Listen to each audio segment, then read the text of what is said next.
This is my Seat Ibiza TDI out of 2011.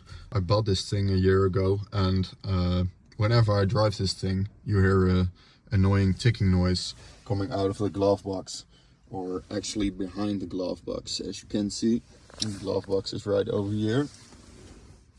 This is the thing, this is the motor that is broken and is making annoying ticking noise.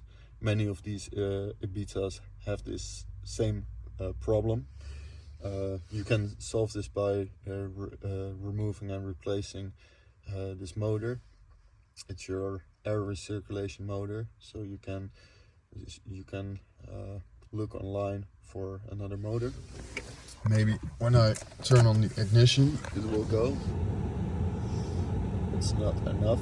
Maybe when I put it in reverse again, it wants to close the valve because it doesn't want any exhaust gases. And now it's neutral. Yeah, there it goes. The motor is broken, as you can see. If you want to get rid of this thing, it's right over there. You can remove it pretty easily. The glove box as well, as you can see, it's a couple of screws.